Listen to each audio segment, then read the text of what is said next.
عمران خان هم اخر په الیمین ګنداپور باندې یو ډیر غټ تنقید کړی دی. عمران خان د جیل نه د خپل کارکونانو د لپاره आवाज هم اوچت کړی دی. عمران خان اخرنه وارننګ جاری کړی دی خپل لیډرشپ د لپاره. سو وارننګ د پاغه هم تفصیلا خبره کو.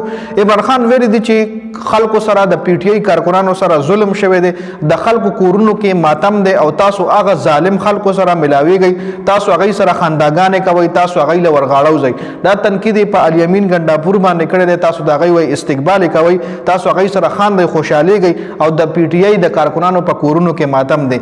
د ګنداپور او محسن نقوی چې کوم ملاقات شوی پاغه باندې د عمران خان رضی عمل هم راغله دي. د پی ټی آی نور قیادت ته هم عمران خان اخرنه وارننګ جاری کړی دی. عمران خان هم نور هم سړي اهم خبرې کړې دي چې در سره هم په دې ویډیو کې شریکوم.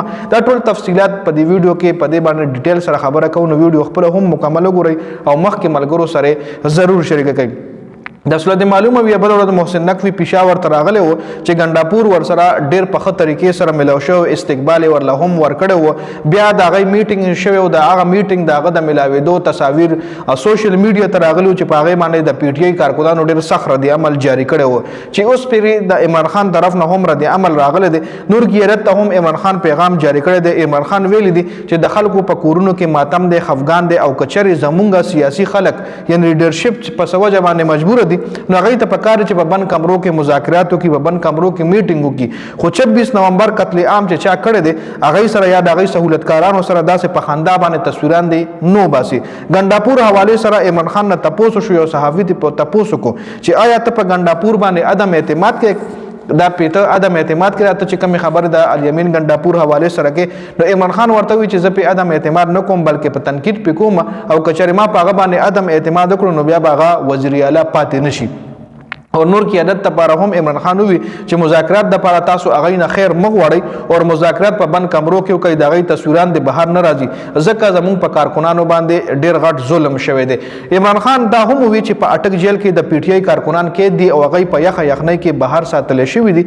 عمران خان وی چې د قانون خلاف دا د قانون خلاف هم دی او د انسانیت خلاف هم دی او زمون وکیلان دې مزید متحرک شي او د دې کسانو ته د ریلیف ورکړي او د کسانو د لپاره د منډه تړي وي چې د ضمانتونه جاری شي.